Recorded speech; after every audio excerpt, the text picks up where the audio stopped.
Now it's time for us to turn our attention to the Super Bowl, and it was pretty easy, essentially, for the Tampa Bay Buccaneers as Tom Brady won his 7th Super Bowl and crowned a remarkable season. Cian Fahy is with us this morning. Cian, this is not what we expected.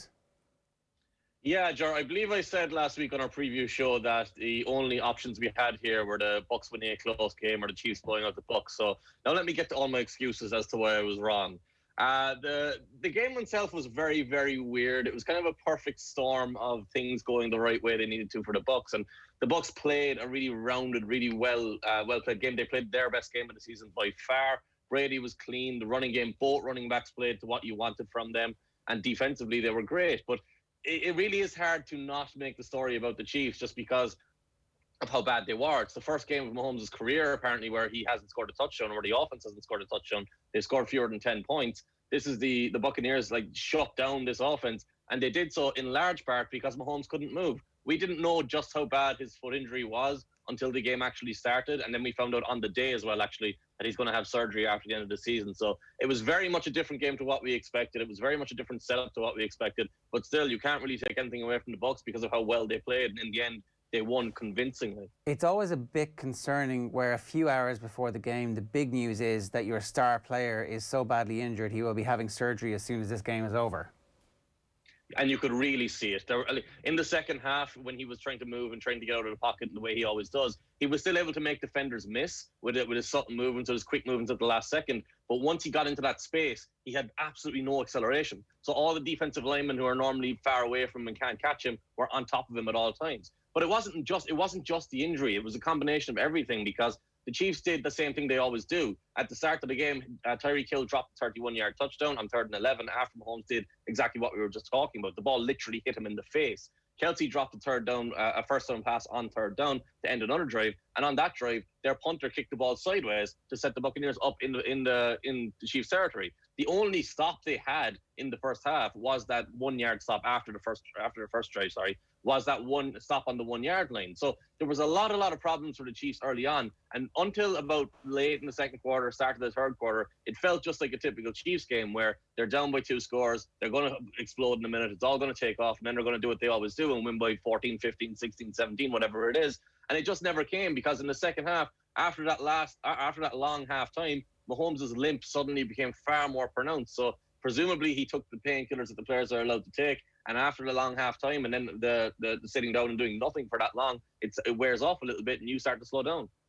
Yeah, we should talk about Tom Brady and just how excellent in terms of diagnosing what it was that the opposition were trying to do. Neither team scored on their first possession, and it was cagey and it was 3-0, and it was like, okay, this isn't... And then all of a sudden, Brady started to open up and really understand exactly what the challenge that he was facing from the Kansas City defense was. And bear in mind, the Kansas City defense had essentially won them the Super Bowl last year. They were sensational in large parts in that fourth quarter in particular against Kyle Shanahan, the genius. Brady was like, no, I know exactly what you're doing here. It's a stunning performance from him at this stage of his career. Brady was good. I think it's dangerous to praise him too much. And I will say he was very poor in the prior games in the playoffs to this. And this wasn't like those games where he tried to throw the game away and his team carried him and they got a little bit lucky. He was very good. He played very well. He connected with Gronk on 2 touchdowns. He had one to Antonio Brown that was really good.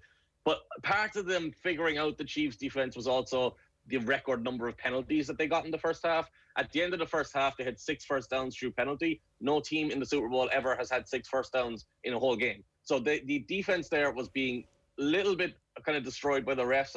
I have to say I hate talking about refs at all because I think it's boring and I think oftentimes they don't have a massive impact. But in the first half, after they'd struggled on that opening drive, they got 3 defensive pass interference penalties, and all 3 of them were extremely questionable. And one of them went for 60 yards to Mike Evans when there was incidental contact and both players tripped over each other. One of them was on Tyrann Mathieu in his own end zone when it shouldn't have been called at all. And one of them erased an interception for Tyrann Mathieu that was a major point in the game because that would have given the Chiefs the ball down by 1 score. And that was going to be back and forward in the first half rather than becoming the blowout scoring it was by halftime. But yes, Brady's intelligence to me is something we never really need to discuss too much because he's done it for 20 years. Even when he's not playing well individually or as a passer, he's getting him in the right running plays. I think that was a key detail last night. You saw both Ronald Jones and Leonard Fournette running to space over and over again. Fournette's long touchdown came through a wide open hole on the perfect play call. And I think that's probably the element of Brady. Like, there's one thing, and it's only thing with Tom Brady that's understated and undersold a little bit, is his intelligence, his contribution to the running game, because he's understanding what the defense is doing at all times. He's a genius of a quarterback, and that's how he's got to 7 Super Bowls more than his individual physical talent. What's the main reason why the Bucs have got so much better from the Week 12 defeat to Kansas City? I'm not sure they did. I think that's why I'm reticent to overly focus on them. I think the Chiefs got worse, which, like, to be honest, isn't surprising. Their quarterback was injured, their left tackle was injured, their right tackle was injured. Everyone was hurt, and that dictated the game plan. But I do think the biggest difference between that team and this team was the defensive coordinator, and the defensive play calling from Todd Bowles was outstanding. Like, they played to their strengths. They knew that Jason Pierre-Paul and Shaq Barrett and Vita Vea and Ndamukong Suh would be able to get to Mahomes and force Mahomes to take hits if they played back in coverage. So they kept 2 safeties deep all game. They guaranteed that Tyreek Hill wasn't going to go off the same way he did in the regular season, and it worked. Like, they double teamed Kelsey and they double teamed Hill at the same time on the opening drive.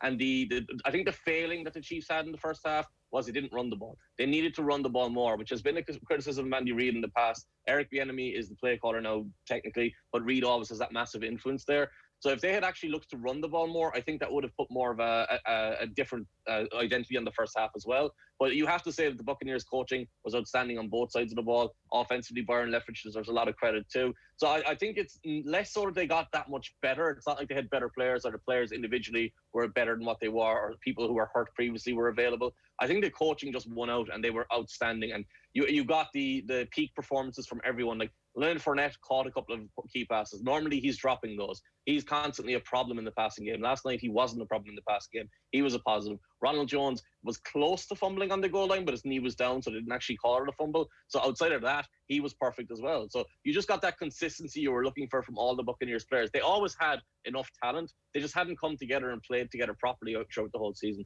I think, isn't that it as well, that has happened since then? Like, they were also the last team to have their bye, so there might have been a bit of exhaustion because they'd lost 3 games in a row essentially heading into that bye. Since then, they've won every game, but there was also this kind of element of the team beginning to understand exactly what they were trying to do, and their identity emerges. Maybe some of the tricky stuff that they were trying, maybe some of the ambitious stuff. They went back to first principles. Gronkowski emerges in the second half of the season as still somebody capable of playing at this level, and then goes for 2 touchdowns in the Super Bowl. It's stuff like that, I suppose. It's where they've managed to get impact from players that didn't look like where they were going to be impactful players at this stage of their career. Even Fournette, who's still young, but clearly hadn't lived up to his hype or his potential. Antonio Brown out of the league for a year and potentially facing down the barrel of a suspension next year. Who knows what his future is? But here he is catching a touchdown in the Super Bowl from Tom Brady. Brady, post New England, doing this. I'm very surprised, to be honest, that we've come 12 months on from Brady, his divorce in England, his divorce from the Patriots, to being Super Bowl champions. I think it's a remarkable story. It is, and I think one of the big key details you talked about there was Gronk and Antonio Brown, because when you look at the game last night, and the reason Brady went to Tampa Bay there was obviously different reasons, but one of the key selling points was you had Mike Evans and Chris Godwin outside, and when you throw the ball to Mike Evans and Chris Godwin, it doesn't take a huge amount of effort because they're so big, so athletic, so good at adjusting the passes in the air. They were afterthoughts last night. It was all Gronk. It was a lot of Antonio Brown, and it was a lot of the running game. So I think Gronkowski coming back from injury, like there was a storyline before the Super Bowl where Gronk was supposed to record himself running in the offseason and send it to his coaches. So he just put on a different shirt and recorded them all in one day and kept sending one from a different shirt on. So that's the idea of what his attitude was at the start. But once you get Gronkowski towards games, he becomes this guy who's going to get better over and over and over again. And he looked a lot more like the guy who became a star in New England, rather than the guy who was just kind of an afterthought, just like mostly a blocker who would leak out and play action a little bit. He would get some of the passing attack. But last night he was very much a focal point for them. And Antonio Brown's injury leading up to this game, he was questionable to play. He looked completely healthy. He was open all night and he was very good in what he was doing. He was actually isolated, and this speaks to the difficulty of that receiving core. For his touchdown, he was isolated on Tyrann Mathieu, and Tyrann Mathieu is a safety who plays zone coverage, who's good at reading the quarterback's eyes and jumping the ball. He's not really good enough to play man coverage against anyone. But against the Bucs, Antonio Brown is the third receiver. Mike Evans and Chris Godwin are the priorities, and then Antonio Brown has to be taken by the safety. So that's how you get that advantageous matchup. And Brady is obviously going to find that when it's there, and that's exactly what happened. Why did the ball hit Tyreek Hill in the face? Why did Travis Kelce look nervous in the first half? Whatever about people are going to say Mahomes, the injury cost him, but in the first half he was actually doing stuff that you would expect him to do, and the Kansas City Chiefs, who were the defending Super Bowl champions, actually looked nervy, a little bit kind of overawed by what was happening. If that had happened to them last year, you would have said, oh, that's fine, you know, we understand, this happens to teams, they're taking their time to get into it, but like really uncharacteristic mistakes from their best players in key moments. But that's the thing about it, and that's kind of like I've been like 99.5% in on the Chiefs this year, saying the Chiefs are going to win this. They're far better than everyone, and then it'll take miracle for them to lose. And you can argue it was kind of miracle circumstances, but that's been the 5% or the 0.5% concern is they start games like this all the time. They constantly leave plays on the field. They did it all throughout the playoffs last year against the Texans, against the Colts. They did it this year against the Bills. They will give you an opportunity to hang around in the first half. They'll give you an opportunity to build a lead in the first quarter, and then they'll come out and destroy you. We just didn't get the second part of that, the part where they explode and dominate. And if we go back to last year's Super Bowl, Tyreek Hill did nothing in that game until they hit the famous wasp play where he got open deep on the deep corner route, and he was wide open, and that kind of opened the whole offense up and opened the whole game up.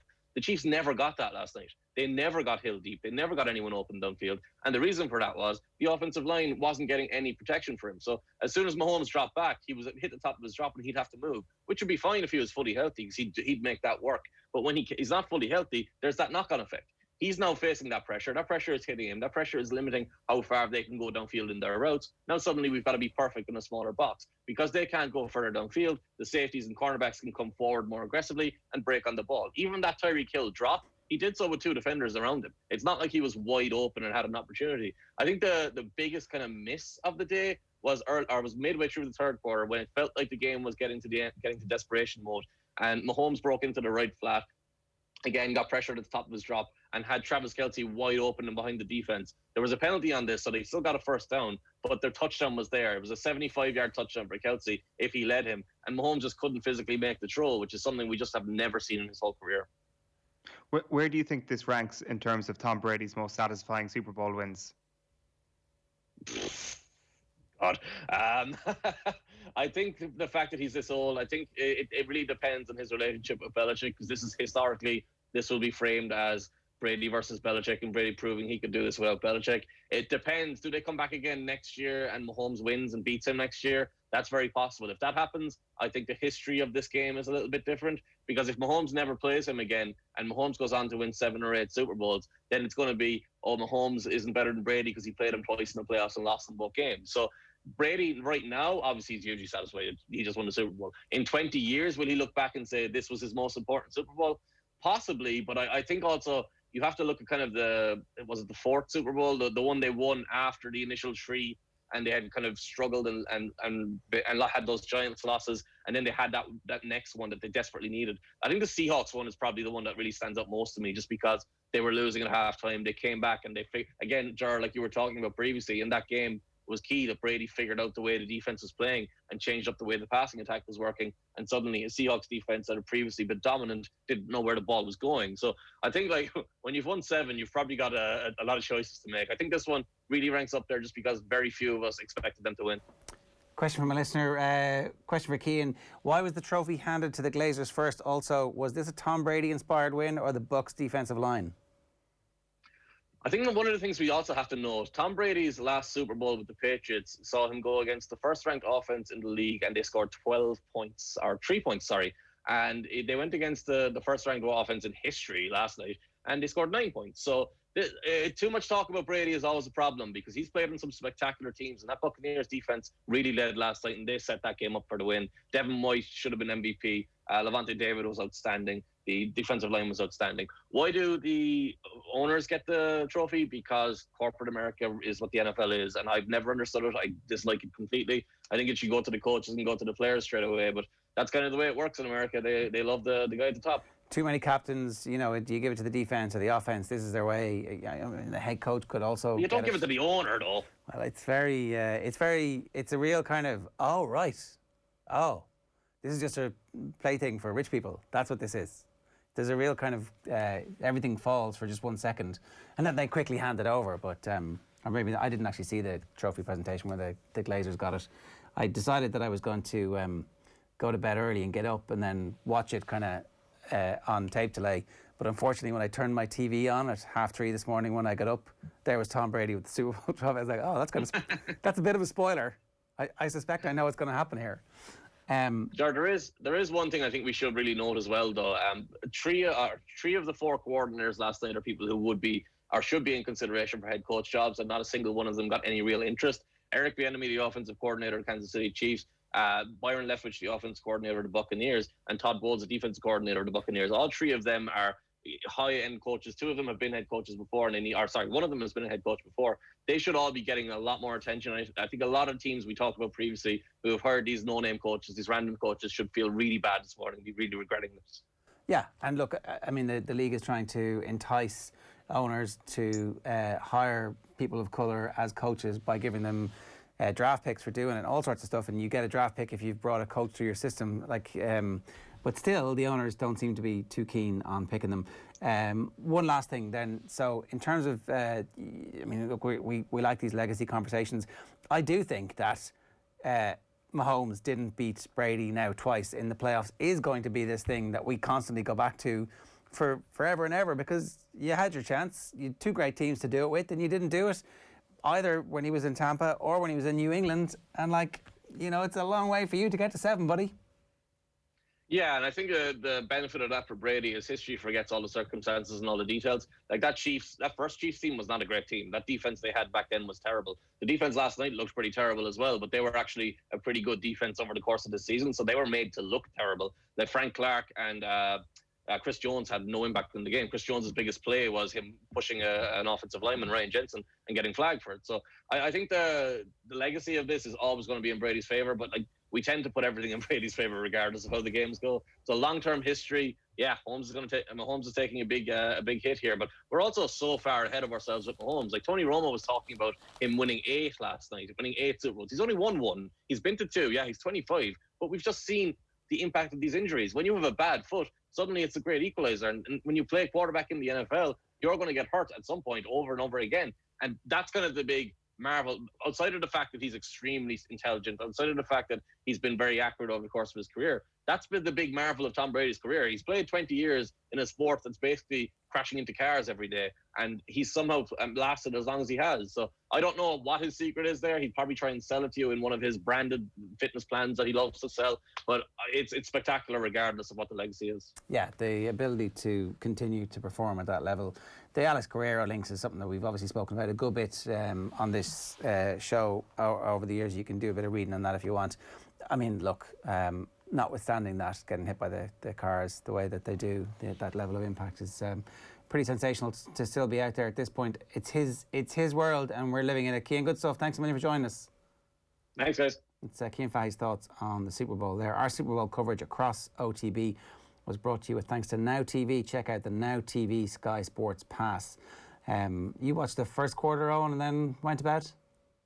Yeah, got up this morning then and watched the full highlights back. It's just a pointless exercise, isn't it? Staying up all night for something that on a sporting level can sometimes disappoint. The last time I actually did stay up the whole night was the 28-3 situation, and I saw that one through. I was very tempted to go to sleep at halftime in that one, and then the Falcons completely collapsed. So I got, like, my form is good. I last time I did it, it was worthwhile, but I don't know.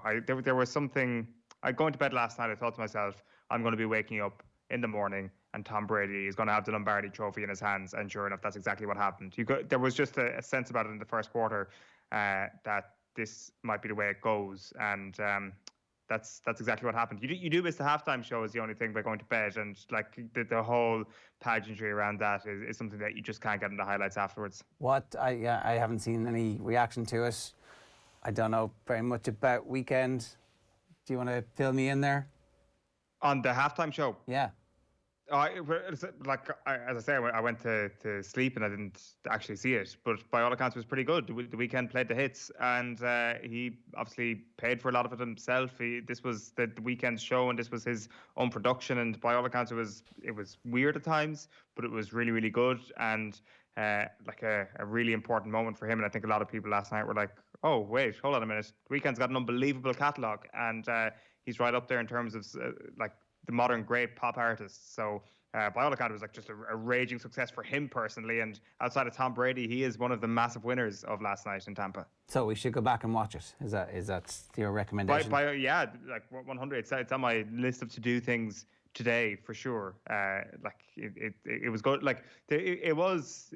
I'm not gonna lie. Like one of the things you definitely got from watching even the pre-game build-up was how uncomfortable it is to even see the fact that there were thousands and thousands and thousands of people in the stadium. Now, of course, like a fair whack of them were healthcare workers who I presume are vaccinated, but I presume a fair whack of the crowd were also not vaccinated. And they did this big presentation at the start involving the head of the intensive care unit at a local hospital.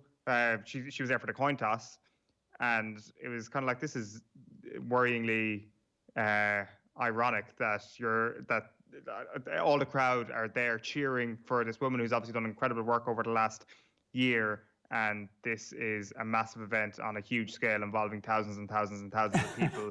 Also, given that this came after thousands of those people were on the streets together like normal times in Tampa. That was just very jarring, and it was very, I don't know, it was just crazily lacking in self-awareness from the NFL last night, I thought. It's like, fair enough if you want to pack thousands of people into a stadium, but don't bring an ICU worker out into the stage and give her a round of applause, because you are not helping her cause by having 20-something thousand people in the stadium. Fair enough, the healthcare workers should be there if they're vaccinated, and that was a really good idea.